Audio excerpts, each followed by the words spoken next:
Iyon, welcome back din sa aming kusina. Magluluto na nga ulit tayo. Bago natin lutuin ang pang-ulam, tayo magsasaing muna at baka makalimutan pa eh. Nung nakaraan nga, inagustuhan ni Mrs. yung sweet and sour pampanaw. Sakto din naman na Holy Week ngayon, kaya gagawa ulit tayo. Wala nga akong huling pampanaw, kaya talapya na muna. Bale, ang una kong gagawin ay gagayatay ng mga ricadaw.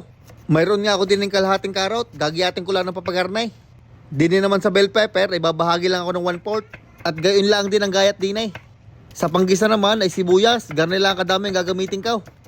Gahin lalaking luya, babalatan at pipit-pitain. At gagayatin lang din ng maninipis.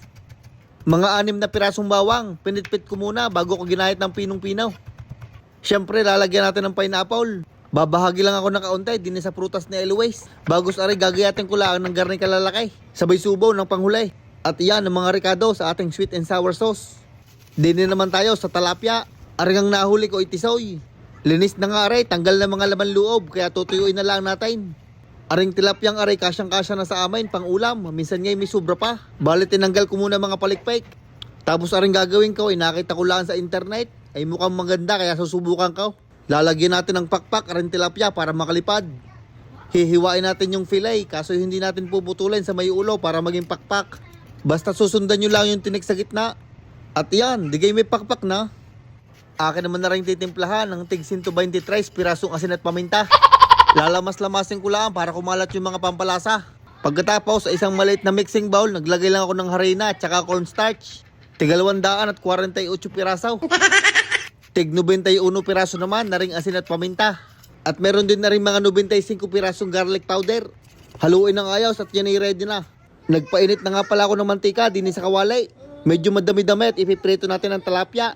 At pag malapit ng uminit ang mantika, ilulublob ko na rin tilapia din sa seasoned flour. Dapat ay malalagyan lahat at yan ay makakatulong para mas maging crispy. At pag piniritaw ay dapat ay nakatayaw parang gayaan. Siguraduhin mainit ang mantika bago ilagay. At habang nga yan ay pinipritaw ay binibesting ko yung ibabaw. Mas maganda kung deep fry kasi yung napakadaming mantika kaya garni na laang. Inutay-utay ko na lang ang buhusan sabay tinataob ko ng papagarnay. At pagka yan ay naging golden brown at crispy na, ay pwede nang ahunain. Yan, dapat ay gaya ng kulay. Pagkatapos sa isda, ay sweet and sour sauce naman ang ating titirahin. Din sa panibagong kawalay, maglalagay ako ng mantika. Uunahin ko ng gisahin ang bawang at luya. Pababanguhin lang muna natin. Susunod na din yan, na rin sibuyas. Gisa-gisa lang, tapos ay maya-maya, ay ilalagay na din natin na rin carrots. Kailangan ni mauna yan para maluto agad. At ako nga hindi na makaintay, ilalagay ko na din na rin mga pinya. Bali yan ay gigisahin lang hanggang medyo matusta-tusta. At pagkatapos ay tataktakan na natin ng banana ketchup. Mga 4 na kutsara ata yan. Tapos ay garni kadaming tubig. Oyster sauce, mga 1 kutsara. 2 kutsaritang asukal na pula. Meron din na rin tig-kaunting asin at paminta. Tig 44 pirasaw. At pagka yan nagbubula ka ng gayaan, lalagyan natin ng kaunting suka. At ang pampalapot na gamit din ay slurry. Dahan-dahang bigla lang ang paglalagay para hindi masunog. At pag yan ay lumapot na ng gayaan ay pwede na. Luto na mga lutuin kaya pwede na iplato aray. Ang una nating ilalagay ay aring isdang may pakpak. Tapos na rin ating ginawang sweet and sour sauce ay di na sa ibabaw. Medyo naiga kaya kayo na lang magdagdag ng sauce. At para sa garnish ang walang kamatayang dahon ng sibuyas.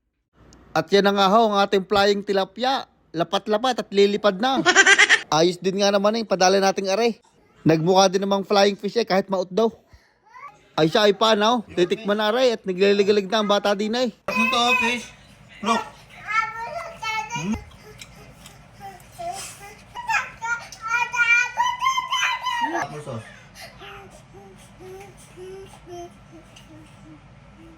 Sarap. One more?